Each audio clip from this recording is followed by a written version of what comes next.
तो hi friend, कैसे हैं आप लोग। तो आज हम करेंगे सीटेट 2024 की क्वेश्चन पेपर, जो कि प्रीवियस मॉडल पेपर है। याद रखिएगा, हमने बाल विकास के प्रश्न कर लिए हैं 1 से 30 तक। तो हमें करना है मैथ के। तो मैथ के हमारा जो प्रश्न शुरू होगा 31 से, तो 30 तक तो हम लोग कर चुके हैं बाल विकास के। तो बता दें कि ये पेपर जो है सीटेट के जनवरी पेपर एग्जाम आप लोग जो दिए हैं 2024 में, उसका पेपर है।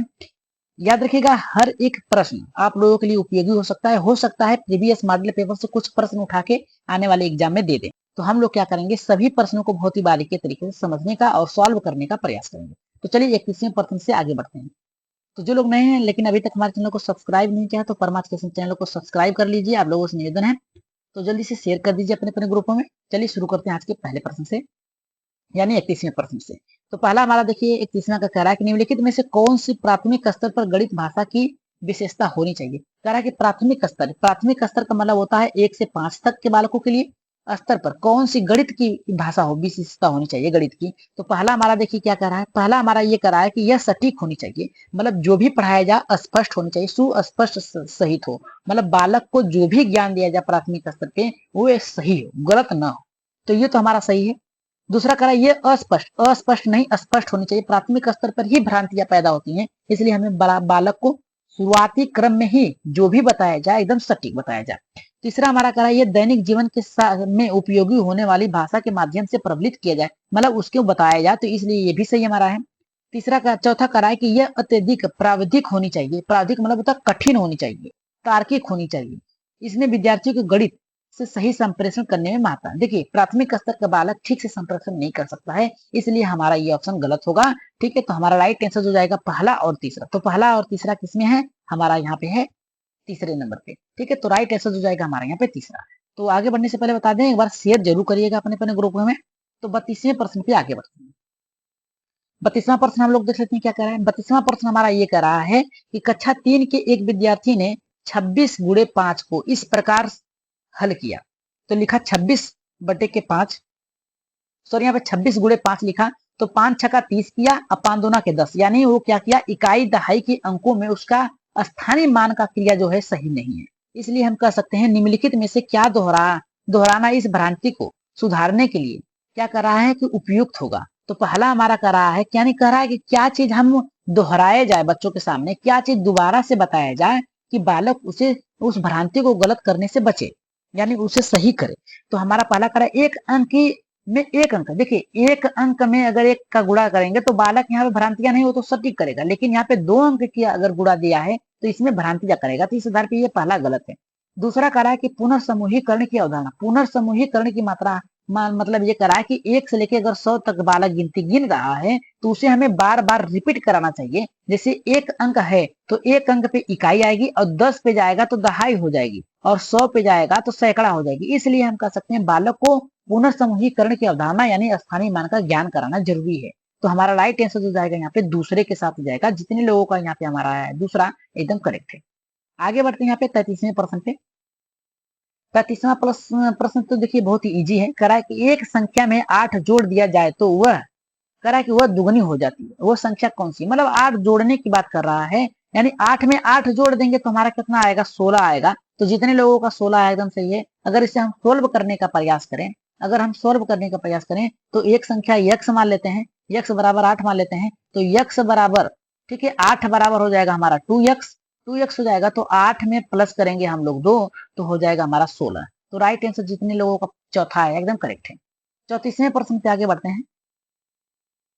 34वां प्रश्न देखिए बहुत ही बेहतर है। कह रहा है कि 1 मिलीमीटर बराबर कितना है। तो पहला कह रहा है कि 0.01 सेंटीमीटर। दूसरा हमारा दूसरा हमारा कि 0.1 सेंटीमीटर। और यहाँ पे तीसरा हमारा कह रहा है कि 0.01 मिलीमीटर मिली। और यहाँ पे चौथा कह रहा है कि 0.1 मिली, ठीक है, मीटर कह रहा है। तो राइट आंसर यहाँ पे हमारा सही होगा कौन सा।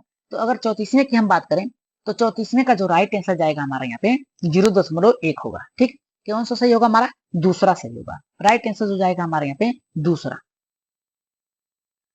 अगर हम लोग बात करें यहाँ पे, अगर मीटर की बात किया जाए, डेसीमीटर की बात किया जाए, फिर इसके बाद सेंटीमीटर की बात किया जाए, तो इन सभी में याद रखिएगा मिलीमीटर से शुरू करेंगे तो सभी में हम क्या करेंगे 10 से गुणा करते हुए जाएंगे। ठीक है, किसे 10 से गुणा करेंगे, लेकिन अगर 1 मिलीमीटर, यहाँ पे कहा है कि 1 मिलीमीटर, एक एक मिलीमीटर की बात किया है, तो इसमें हम क्या करेंगे, बराबर 1/10 करेंगे, तो इसे काटेंगे, 1/10 करेंगे, काटेंगे तो हमारा आएगा 0.1। तो राइट आंसर जो जाएगा हमारा यहाँ पे दूसरे के साथ जाएगा। आगे बढ़ते हैं यहाँ पे 35वें प्रश्न पे। 35वां प्रश्न हमारा कह रहा है कि एक सदैव सदैव सम बहुभुज होता है। तो राइट आंसर यहाँ पे किसके साथ जाएगा, जल्दी से कमेंट कर दीजिए, हमारा जल्दी से इसका उत्तर दीजिए, जल्दी से इसका कमेंट करिए कि इसका राइट आंसर किसके साथ जाएगा। तो इसका राइट आंसर जो 35वें का हमारा जाएगा दूसरे के साथ जाएगा, वर्ग। ठीक है, किसके साथ जाएगा, वर्ग। कह रहा है कि एक डैश सदैव सम बहुभुज होता है, तो सभी भुजाओं का जो सभी भुजाएं जो बराबर होती हैं इसे वर्ग कहा जाता है। तो राइट आंसर जो जाएगा हमारे यहाँ पे दूसरे के साथ जाएगा। बहुत ही आसान प्रश्न ये था। 36वें प्रश्न पे हम बात कर रहे हैं। देखिए ये तो उससे भी आसान है, कह रहा त्रिभुज के सभी कोणों का योग कितना होता है। ये त्रिभुज है मान लीजिए, ठीक है, तो ए मान लीजिए, बी मान लीजिए, सी मान लीजिए। तो कह रहा है कि सभी कोणों का, तो हम जानते हैं कि ये त्रिभुज की एक कोण का जो मान होता है 60 होता है, तो हम 60 त्रिभुज तीनों की मानेंगे अगर हम लोग, तो तीनों के अगर हमारा आता है 60 + 60 + 60, तो बराबर हमारा होगा 180 अंश। तो 180 अंश किसमें है हमारा, तो ये तीसरे पे जाएगा। राइट आंसर जो हमारा 36 का जाएगा तीसरे के साथ जाएगा, एकदम करेक्ट होगा। जितने लोगों का आया है, अगर हम इसे मान लें, कहा है हमारा कि त्रिभुज के तीनों तीनों यानी कह रहा है त्रिभुज के सभी कोणों का योग, योग कहा है, योग का मतलब प्लस है, तो सभी का अगर हम करें, अगर सभी का करें तो 60 + 60 + 60 बराबर होगा 180। तो 180 जिसमें आएगा हमारा राइट आंसर होगा, तीसरा हमारा सही होगा। आगे बढ़ते हैं यहाँ पे 37वें प्रश्न पे। 37वां करा निम्नलिखित में से कौन सा से प्रारंभिक संख्या अवधारणा के बनने से संबंधित है। तो पहला करा है कि एकैंकिक संगति, दूसरा करा है हमारा पदानुक्रमिक यहाँ पे समावेशन, और तीसरा करा है कि मूलभूत संख्याएं, चौथा यानी कह रहा है कि सही विकल्प चुनिए। तो कह रहा है कि केवल ए सही है, दूसरा करा है कि ए और सी सही है, तीसरा करा है हमारा कि ए और बी दोनों सही है, तीसरा करा है चौथा करा है कि बी और सी दोनों सही है। तो राइट आंसर यहाँ पे किसके साथ जाएगा, जल्दी से कमेंट कर दीजिए किसका राइट आंसर हमारा किसके साथ जाएगा। 37वें का राइट आंसर किसके साथ जाएगा, जल्दी से कमेंट कर दीजिए आप। तो 37वें का जो राइट आंसर जाएगा हमारा यहाँ पे तीसरे के साथ जाएगा। देखिए एक यहाँ करा कि एक कैकिक संगीत होगा, और यहाँ पे दूसरा करा कि पदानुक्रमिक, मतलब क्या होता है कि बालक को उसे समझाने के लिए कि किन किन विधियों का प्रयोग करते हैं। तो राइट आंसर जो जाएगा हमारा यहाँ पे तीसरे के साथ जाएगा। आगे बढ़ते हैं यहाँ पे 38वें प्रश्न पे। 38वां प्रश्न देखिए बहुत ही बेहतर है। कह रहा है कि गणित शिक्षण में संज्ञानात्मक संघर्ष के विचार के लिए निम्नलिखित में से कौन सा कथन सबसे उपयुक्त है। तो पहला कह रहा है संज्ञानात्मक संघर्ष के प्रति बच्चों को सुगम बनाने के शिक्षक के विचारपूर्ण प्रयासों से उनकी गणितीय समझ को बढ़ावा मिल सकता है। और दूसरा हमारा कह रहा है यहाँ पे कि यह बच्चों में गणितीय समझ को बढ़ावा देने के लिए प्रभावी नहीं है। और यहाँ पे तीसरा कह रहा है कि संज्ञानात्मक संघर्ष से बचना चाहिए क्योंकि इससे बच्चे भ्रमित होते हैं। तो ये सही विकल्प कौन सा होगा। तो देखिए अगर हम बात करें 38वें का, 38वें का देखिए यह बच्चों में गणितीय समझ को बढ़ावा को प्रभावी नहीं करता है एकदम ये गलत। संज्ञानात्मक संघर्ष में से बचने, संज्ञानात्मक समझ का मतलब होता है उनके गणितीकरण का सोच को विकसित करना। इस आधार पर ये भी गलत है। पहला हमारा कह रहा है कि संज्ञानात्मक संघर्ष के प्रति बच्चों को सुगम बनाने के शिक्षक के विचारपूर्ण प्रयासों में उसकी गणितीय समझ को बढ़ावा देना चाहिए, एकदम राइट आंसर है। तो केवल हमारा पहला सही है। तो केवल हमारा पहला किसमें है 38वें का हमारा केवल यहाँ पे तीसरा है। राइट आंसर जो जाएगा हमारे यहाँ पे तीसरे के साथ जाएगा। आगे बढ़ते हैं यहाँ पे 39वें प्रश्न पे। देखिए सभी प्रश्नों को एकदम अच्छे से समझते हुए आगे बढ़िएगा। क्लास थोड़ी फास्ट चल रही है और याद रखिएगा हो सकता है यहीं से प्रश्न आप लोगों को सीधे सीधे आ जाए, बस केवल अंकों का हेर फेर होगा। तो सब्सक्राइब जरूर करिएगा अगर क्लास अच्छी लग रही होगी तो। सपोर्ट की जरूरत है, सपोर्ट जरूर करिएगा आप लोग। तो 39वां हमारा ये करा कि जब शिक्षिका यह सुनिश्चित करती है कि उसके द्वारा बनाया गया टेस्ट उस टेस्ट के उद्देश्यों एवं कसौटी को पूरा करते हैं, तब मूल्यांकन के किस पक्ष का उपयोग किया जाता है। तो पहला हमारा कह रहा है यहाँ पे वैधता की, दूसरा कह रहा है व्यवहारिकता की, और तीसरा हमारा कह रहा है यहाँ पे विश्वसनीयता की, चौथा कह रहा है कि सुसंगठित की। तो सुसंगति की। राइट आंसर यहाँ पे 39वें का किसके साथ है, जल्दी से कमेंट कर दीजिए। देखिए कभी भी किसी चीज को पढ़ाने के लिए, बताने के लिए, समझाने के लिए या फिर गणितीकरण की सोच को विकसित करने के लिए वैधता की जरूरत होनी चाहिए, एकदम सटीकता की जरूरत होनी चाहिए। तो राइट आंसर हमारा किसके साथ जाएगा? पहले के साथ जाएगा। आगे बढ़ते हैं, यहाँ पे बहुत ही अच्छा प्रश्न ये है। देखिए रफ्कार भी दिया है तो इसलिए हम इसे बहुत ही अच्छे तरीके से करेंगे। करा है कि 25,454 यानी करा कि 25,454 प्राप्त करने के लिए 9,900 9,099 और 9,009 के योग में से क्या घटाना होगा। करा है कि 25,454 प्राप्त करने के लिए इसमें से जो यहाँ पे 9 अंकों की दी संख्या है इसमें से क्या जोड़ा जाए या फिर घटाया जाए कि इतना संख्या प्राप्त होगी। तो सबसे पहले हम क्या करेंगे, याद रखिएगा, सबसे पहले इनको जोड़ लेंगे। ठीक है, योग कहा है तो सबसे पहले हम क्या करेंगे, जोड़ेंगे। तो हमारा कितना आ रहा है, 9909 पहला हो गया। दूसरा हमारा कह रहा है कि 9099 और यहाँ पे तीसरा कह रहा है हमारा कि 9009। इसको जोड़ने की बात कर रहा है तो 9 दूना 18 27, 27 को 7 हाथ में एक का, 9 1 10, 10 1 11, हाँ 17 हो गया। अब फिर यहाँ पे 9 उतर गया, 9 1 10, 9 1 10 हो गया, 0 हो गया। और 9 दूना 18 27, 27 1 28। तो यहाँ पे जो संख्या हमें प्राप्त हुई है 28,017। ये संख्या हमें इस जोड़ने के, इन तीनों को जोड़ने के बाद हमें 28,017 प्राप्त हुआ है। और हमसे करा कि कितना घटाया जाए, तो घटाना है तो यही हम घटा दे रहे हैं। ठीक है, कितना है, 25,454, इसको हमें घटाना है। तो घटाने के बाद हमें जो संख्या प्राप्त होगी 25,63। ठीक है, 25,63 प्राप्त होगी हमें संख्या। तो राइट आंसर देखिए 25,63 किसमें है, दूसरे में, ऑप्शन में सही है, एकदम राइट आंसर जाएगा, दूसरे के साथ जाएगा। कुछ नहीं करना था, एकदम आसान सवाल था ये। 41वें प्रश्न पे आगे बढ़ते हैं। 41वां प्रश्न ये करा कि निम्नलिखित में से कौन सा कथन सही है। पहला हमारा करा है एक अभाज्य संख्या है, करा है कि एक अभाज्य संख्या है, कौन सा सही है। दूसरा करा कि एक भाज्य संख्या है। तीसरा करा एक दोनों है, एक भाज्य भी है और अभाज्य भी है। तीसरा करा है कि एक न तो अभाज्य और न ही भाज्य है। तो राइट आंसर यहाँ पे किसके साथ जाएगा, जल्दी से 41वें का राइट आंसर बताइए। 41वें का राइट आंसर बताइए।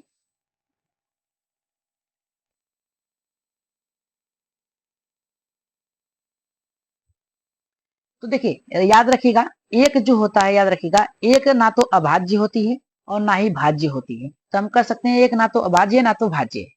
याद रखिएगा, एक प्राकृतिक संख्या है। कौन सी संख्या है, प्राकृतिक संख्या, एक प्राकृतिक संख्या है, याद रखिएगा। और ये विषम संख्या भी है, याद रखिएगा, एक विषम संख्या भी है, विषम संख्या भी है और सम संख्या भी है। तो राइट आंसर जो जाएगा हमारा यहाँ पे किसके साथ जाएगा, पहले के साथ जाएगा। जितने लोगों का पहला है एकदम करेक्ट आंसर है।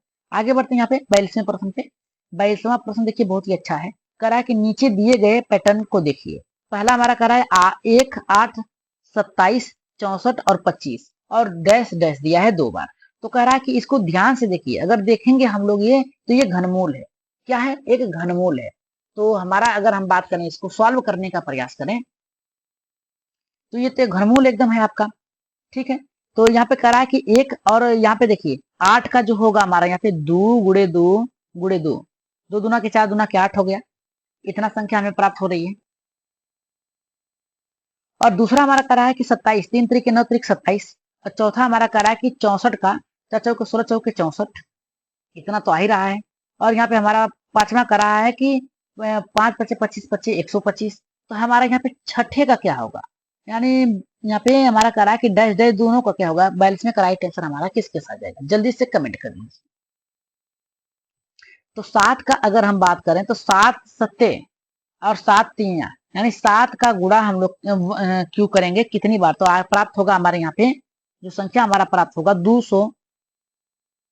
216 प्राप्त होगा। और चौथे का हमारा जो प्राप्त होगा 343, 8 का 343। तो देखिए कौन से ऑप्शन में है, तो हमारा जो जाएगा चौथे ऑप्शन पे जाएगा। और यहाँ पे देखिए हमारा कह रहा है यहाँ पे 43वां प्रश्न हमारा ये करा कि निम्नलिखित में से कौन सा कथन गणित अधिगम को प्रोत्साहित करने के लिए सबसे कम उपयुक्त है। तो राइट आंसर यहाँ पे किसके साथ जाएगा। तो पहला हमारा कह रहा है कि असफलता का अर्थ यह नहीं होता कि विद्यार्थी गणित नहीं सीख सकते, तो बात सही करा है। दूसरा हमारा करा है कि ये सभी गणित सीख सकते हैं। तीसरा करा है कि ये अधिकतर जेंडर विशिष्ट नहीं होता। चौथा करा है कि अंतर्ज्ञान को हतोत्साहित, मतलब होता है रोकने की बात कर रहा है। और यहाँ पे करा है कि चाहिए क्योंकि गणितीय विचारों का विकसित करने में बाधा नहीं है, यहाँ पे निगेटिव शब्द है, यहाँ पे आप निगेटिव पॉजिटिव शब्द का यानी टैग वर्ड का प्रयोग कर सकते हैं। तो हमारा तीनों ही सही है। राइट आंसर जो जाएगा हमारा यहाँ पे किसके साथ जाएगा, चौथे के साथ जाएगा। यहाँ पे करा के प्रोत्साहित करने के लिए सबसे कम की बात किया है, तो राइट आंसर जाएगा हमारे यहाँ पे चौथे के साथ जाएगा। आगे बढ़ते हैं 44वें प्रश्न पे। 44वां प्रश्न बहुत ही बेहतर है, याद रखिएगा, बहुत ही बेहतर प्रश्न है 44वें का। चलिए देखते हैं यहाँ पे क्या करा है हमारा ये करा है कि 25.3 गुणे 5 माइनस 35 भागे 5 माइनस 3 गुणे 18.5 का मान क्या होगा। हमारा देखिए अगर सॉल्व करें इसे हम, अगर इसे, तो ये होगा 25.3 गुणे कितना दिया है 5 माइनस 35 भागे 5 गुणे 5 माइनस 3 और दिया है गुणे 18.5 दिया है यहाँ पे। अगर इसको हम सॉल्व करें तो हमारा जो पहले गुणा करेंगे इसमें, तो हमारी संख्या जो प्राप्त होगी यहाँ पे 126.5 126.5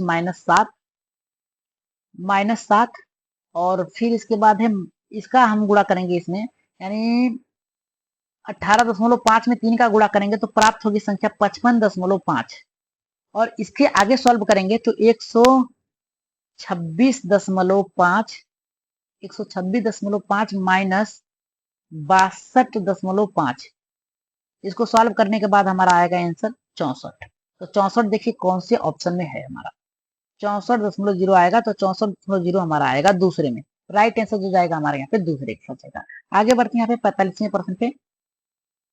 करा कि राष्ट्रीय शिक्षा नीति 2020 के अनुसार शिक्षार्थियों का आकलन डैश को शामिल करता है। तो पहला करा संज्ञानात्मक और भौतिक आयाम को, दूसरा करा के संज्ञानात्मक भावात्मक और मनोज्ञानात्मक, और तीसरा करा के संज्ञानात्मक सामाजिक आध्यात्मिक आयाम, और चौथा करा के भौतिक और मनोवैज्ञानिक आयाम। तो राइट आंसर यहाँ पे 45वें का किसके साथ जाएगा, तो 45वें का राइट आंसर जो जाएगा हमारे यहाँ पे दूसरे संज्ञानात्मक भावात्मक और मनोगतात्मक। तो आगे बढ़ते हैं यहाँ पे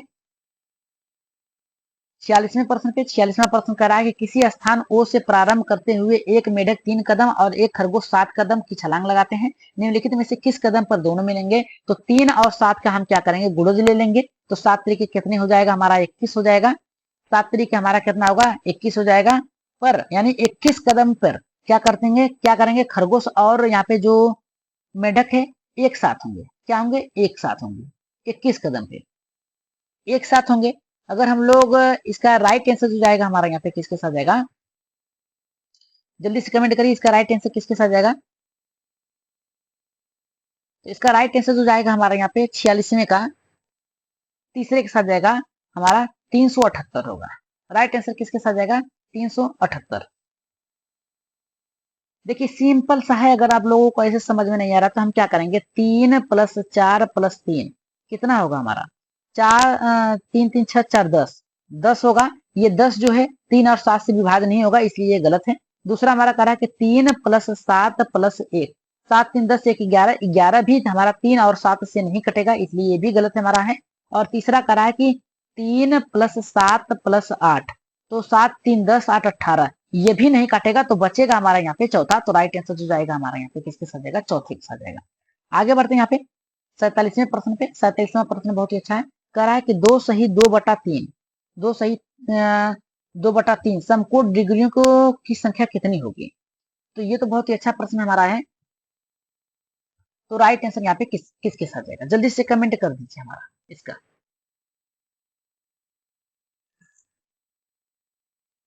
तो समकोण बराबर होता है, आप याद रखिएगा, समकोण समकोण बराबर कितना होता है हमारा, समकोण बराबर होता है 90 अंश। ठीक, समकोण बराबर होता है 90 अंश। तो 2 सही 2/3 को हम लिख सकते हैं 3 दूना के 6 1 7 7/3। ठीक है, 3 दूना के 6 6 दू 8 होता है, सॉरी यहाँ पे 2 सही 2/3 3 दूना के 6 6 दू 8 8/3 ये हो गया। और समकोण बराबर होता है 90 अंश। 90 अंश होता है तो हम कर सकते हैं यहाँ पे 2 गुणे 90 प्लस 2/3 2/3। तो हम काटेंगे अगर हम इसको तो 3 एकान 3 और फिर ये कट जाएगा हमारा यहाँ पे 30 से कटेगा। तो 30 गुणे 2 बराबर होगा 30 दूना के 60। तो राइट आंसर जो जाएगा 60 हो जाएगा हमारा। तो 30 दूना के 60 अब प्लस गुणे 2 प्लस 90। एक मिनट फिर से लगा दे रहे हैं आपको। तो सॉरी, यहाँ पे 2/3 हो गया। अगर समकोण बराबर 90 अंश होता है तो समकोण प्लस 2/3 समकोण होगा हमारा। तो यहाँ पे होगा 2 गुणे 90 प्लस 2/3, 2/3। अगर इसको हम सॉल्व करेंगे, सॉल्व करने के बाद हमारा आएगा यहाँ पे गुणे 90। तो 3 से ये कट जाएगा, बचेगा हमारा 30। तो यहाँ पे होगा 2 गुणे 90 प्लस 30। अगर इसको हम जोड़ेंगे तो आएगा 240। 240 किस ऑप्शन में है? तीसरे। तो राइट आंसर जो जाएगा हमारे यहाँ पे तीसरे के साथ जाएगा। आगे बढ़ते हैं यहाँ पे 48वें प्रश्न पे। 48वां प्रश्न हमारा ये कह रहा है कि निम्नलिखित में से किसकी लागत सबसे कम होगी। सबसे कम लागत की बात किया है, तो सबसे कम लागत किसमें है कि 750 पैकेट वाले 75 पैकेट। और यहाँ पे दूसरा कह रहा है कि 7.50 प्रत्येक पैकेट वाले 750 पैकेट। और तीसरा कह रहा है कि 750 प्रत्येक वस्तु वाले 7.5 दर्जन वस्तु। और चौथा कह रहा है कि हमारा यहाँ पे 7.50 यानी 7.50 प्रत्येक वस्तु वाली 75 दर्जन वस्तु। तो अगर हम लोग पहले से निकालें यहाँ पे 75 गुणे 12 गुणे 7.5, ये हमारा है पहला। दूसरा हमारा है 750 गुणे 75। इसका हम आंसर बाद में निकालेंगे, पहले तीसरा देख लेते हैं। तीसरा हमारा कह रहा है कि 7.5 गुणे 90। चौथा हमारा कह रहा है कि 750 गुणे 90। तो इसका राइट आंसर हमारा किसके साथ जाएगा? जल्दी से कमेंट करिए इसको गुणा करने के बाद। तो चौथे का जो हमारा आएगा गुणा यहाँ करने पे 67,500। और तीसरे का जो हमारा आएगा 56,25। और यहाँ पे पहले का जो आएगा हमारा यहाँ पे 67,50। और यहाँ पे हमारा आएगा दूसरे का 56,250। तो राइट आंसर देखिए किसके साथ जाएगा। तो यहाँ पे 56,25 के साथ जाएगा। राइट आंसर जिसमें आएगा 56,25 वही हमारा राइट आंसर होगा। तो 56,25 हमारा सबसे ज्यादा आएगा यहाँ पे 48वें का दूसरे के साथ। तो दूसरा हमारा एकदम राइट आंसर होगा। 7.50 प्रत्येक पैकेट वाले 750 पैकेट। तो राइट आंसर जो जाएगा हमारे यहाँ पे दूसरे के साथ जाएगा। आगे बढ़ते हैं यहाँ पे 49वें प्रश्न पे। 49वां प्रश्न हमारा ये कह रहा है कि राष्ट्रीय शिक्षा नीति NP 2020 कह रहा है कि भारत का ज्ञान के बारे में बात करती है कि निम्नलिखित में से क्या इसमें से सम्मिलित नहीं है। तो पहला कह रहा है कि आधुनिक भारत के प्रति प्राचीन भारत का ज्ञान, उसका उपयोग। दूसरा हमारा कह रहा है कि प्रत्येक विषयों जैसे गणित, खगोल विज्ञान, चिकित्सा, कृषि इत्यादि हिस्से के रूप में आदिवासी ज्ञान अधिगम के स्वदेशी अपनाना। और तीसरा कह रहा है कि संस्कृति आदान प्रदान कार्यक्रम के हिस्सा के रूप में विभिन्न राज्यों का दौरा करना। चौथा कह रहा है कि विद्यार्थियों के ज्ञान में वृद्धि के आकलन के लिए औपचारिक परीक्षण। तो राइट आंसर यहाँ पे क्या कर रहा है? तो 49वें का राइट आंसर क्या होगा? देखिए, विद्यार्थियों के ज्ञान की वृद्धि के आकलन के लिए औपचारिक शिक्षण प्रशिक्षण। तो राइट आंसर यहाँ पे जाएगा हमारे यहाँ पे चौथे के साथ। आगे बढ़ते हैं यहाँ पे 50वें प्रश्न पे। 50वां ये कह रहा है कि निम्नलिखित में से कौन सा मॉडल शुरुआती कक्षा के शिक्षार्थियों में इकाई, दहाई और सैकड़े के संबंध के बारे में अवधारणात्मक समझ विकसित करने के लिए सबसे कम उपयुक्त है। तो पहला कह रहा है कि डिंसबर्ग, दूसरा कह रहा है मुद्रा, तीसरा कह रहा है गिनतारक, चौथा कह रहा है स्थानीय मान चार्ट। तो राइट आंसर यहाँ पे 50वें का किसके साथ जाएगा? तो सबसे आसान होगा हमारा प्राथमिक स्तर पे स्थानीय मान चार्ट को देखो। तो राइट आंसर जो जाएगा हमारा यहाँ पे कम महत्वपूर्ण है तो स्थानीय मान चार्ट।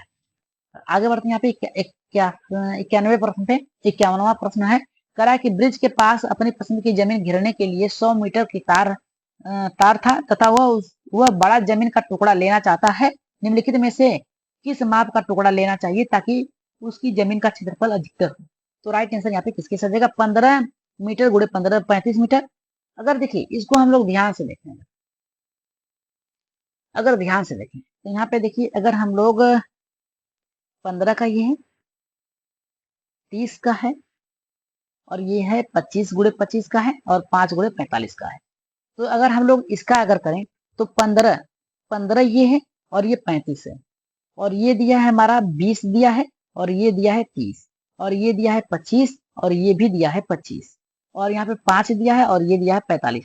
तो राइट आंसर अगर हम करें सभी का देखिए योग करने के बाद 15 और 15 इधर का भी होगा, 35 इधर का भी, 35 दूना 70 और 15 दूना के 30, ये भी हमारा 100 आया, और 30 दूना के 60 और 25 दूना के 20 20 40, 60 20 90, ये हमारा आ जाएगा 30 दुना के 60 20 दुना के 40, ये भी हमारा 100 आएगा, और ये करा 25 25 50, ये भी 100 आएगा, अगर का 5 दुना के 45 दुना के 90, ये भी हमारा 100 आ रहा है।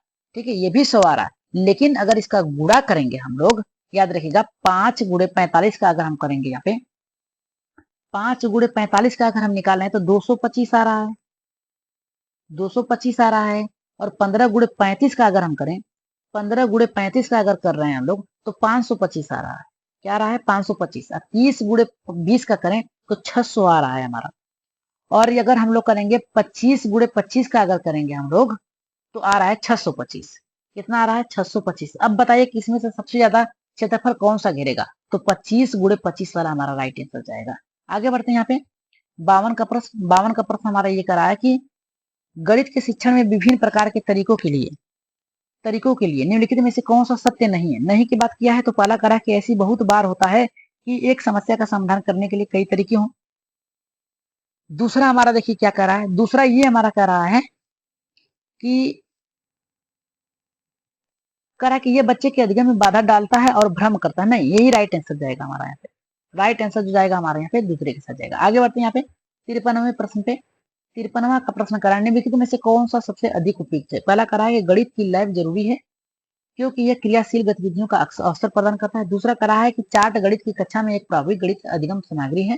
तीसरा करा है हमारा शिक्षण अधिगम सामग्री का उपयोग गणित की कक्षा में विद्यार्थियों के अभ्यास का यहाँ पे समय भी कर देता है। और यहाँ पे चौथा कह रहा है हमारा विद्यार्थियों गणित की कक्षा में पहेलियों को आनंद नहीं लेता है। तो राइट आंसर यहाँ पे 53 का राइट आंसर किसके साथ जाएगा, तो यहाँ पे करा कि सबसे अधिक जो है अवसर प्रदान करने की बात कर रहा है। लैब में बालक खुद से प्रयोग करेगा, क्रियाशीलता की बात कर रहा है, गतिविधि के आधार कर रहा है। तो राइट आंसर जितने लोगों का पहला आया है एकदम करेक्ट है। 54 प्रश्न पे आगे बढ़ते हैं। 54 प्रश्न का बहुत ही बेहतर है, इसे बहुत ही अच्छे तरीके से हम लोग क्या करेंगे, सॉल्व करेंगे। करा कि 7 सही 1/2 केजी नमक से 1/12 किलोग्राम नमक के कितने पैकेट बनाए जा सकते हैं। तो पहला हमारा करा है कि 45 60 72 90। तो राइट आंसर यहाँ पे 54 का किसके साथ जाएगा, जल्दी से यहाँ पे कमेंट कर दीजिए, जल्दी से कमेंट करिए यहाँ पे।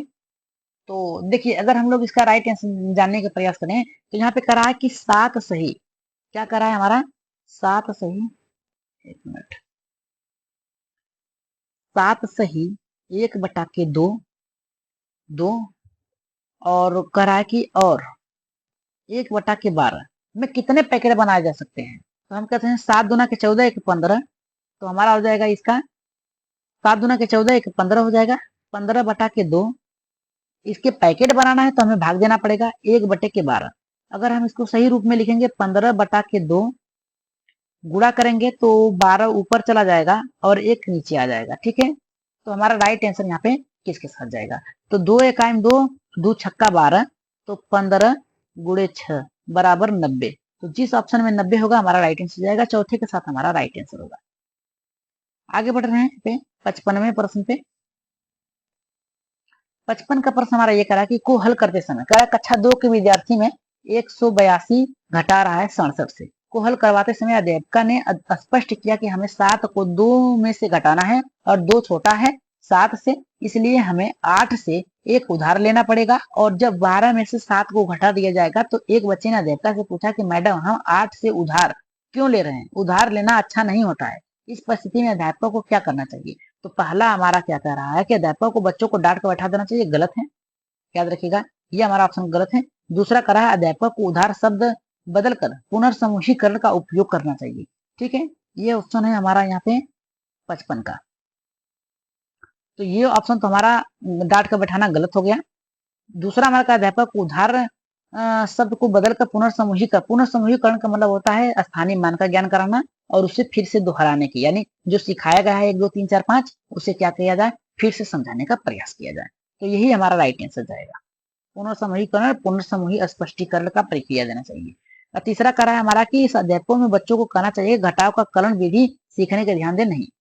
अध्यापका को बच्चे के प्रश्न को नजरअंदाज नहीं कर सकते, गलत है। इसका राइट आंसर जो जाएगा दूसरे के साथ जाएगा। आगे बढ़ रहे हैं हम यहाँ पे 56वें प्रश्न पे। 56 का प्रश्न बहुत ही अच्छा है। करा कि यामिनी ने एक पासा 10 बार उछाला और उसे निम्नलिखित परिणाम आते हैं। करा है कि 5 3 6 6 1 4 5 3 3 2। तो यहाँ पे हम सभी संख्याओं को लिख लेंगे। 5 कितनी बार आया है हमारा, 2 बार आया है। 3 कितनी बार आया है हमारा, 1 2 3 3 बार आया है। 6 कितनी बार आया है हमारा, 2 बार आया है। और 1 कितनी बार आया है हमारा, 1 बार आया है। 4 कितनी बार आया है हमारा, 4 हमारा कितनी बार आया है, 1 बार आया है। तो हमारी जो सबसे ज्यादा बार आई है संख्या 3। तो राइट आंसर जो जाएगा हमारा यहाँ पे 3 बार। आगे बढ़ते हैं यहाँ पे 57वां प्रश्न पे। 57 का प्रश्न क्या करा है कि निम्नलिखित में से कौन सा स्कूल गणित में इबारती सवालों के लिए सही है। तो पहला करा है इबारती सवालों का अभ्यास को संबोधित करते समय करते हैं जहां बच्चा परिस्थितियों को एक ऐसा औपचारिक रूप देता है जिसमें गणितीय तकनीक को लागू किया जा सकता है। दूसरा करा है इबारती सवाल गणितीय निर्देशक के उदाहरण नहीं होते, नहीं की बात किया है। और यहाँ पे तीसरा करा है इबारती सवाल केवल माध्यमिक कक्षाओं के लिए महत्वपूर्ण होते हैं। चौथा करा है इबारती सवाल गणित में कार्य विधिक ज्ञान को अधिक केंद्रित करता है। तो राइट आंसर यहाँ पे हमारा किसके साथ जाएगा, जल्दी से कमेंट कर दीजिए। 57 का। तो 57 का जो राइट आंसर जाएगा हमारे यहाँ पे पहले के साथ, याद रखिएगा किसके साथ जाएगा हमारा यहाँ पे पहले के साथ जाएगा। जितने लोगों का पहला एकदम राइट आंसर। आगे बढ़ते हैं यहाँ पे 58 प्रश्न पे। 58 का क्या रहा है, कह रहा है हमारा पार्सल भेजने की दरों नीचे दी गई है। पार्सल का भार 50 ग्राम है, उससे कम 15 रुपये, यानी 50 ग्राम तक के हमें क्या है 15 रुपये देना है भार। प्रत्येक अतिरिक्त 50 ग्राम के लिए 7 रुपये। मीना अपनी सहेली चारू को पार्सल भेजना चाहती है। दिल्ली में पार्सल है। पार्सल का भार 350 ग्राम है। दरों के देखकर पार्सल भेजने की सही राशि क्या होगी। तो राइट आंसर यहाँ पे किसके साथ जाएगा, जल्दी से कमेंट करिए। चलिए इसको सॉल्व करते हैं। बहुत ही अच्छा प्रश्न है ये। ठीक है, 50 ग्राम है तो उसका रेट कितना है हमारा यहाँ पे,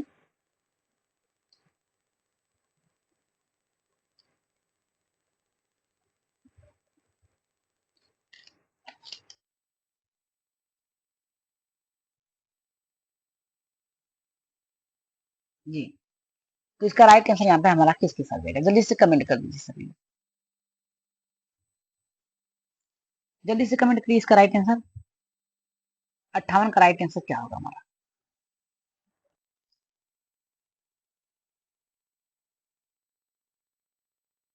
तो 58 का जो राइट आंसर जाएगा हमारे यहाँ पे, याद रखिएगा 58 का चौथे के साथ जाएगा। राइट आंसर जो होगा हमारे यहाँ पे 57 होगा।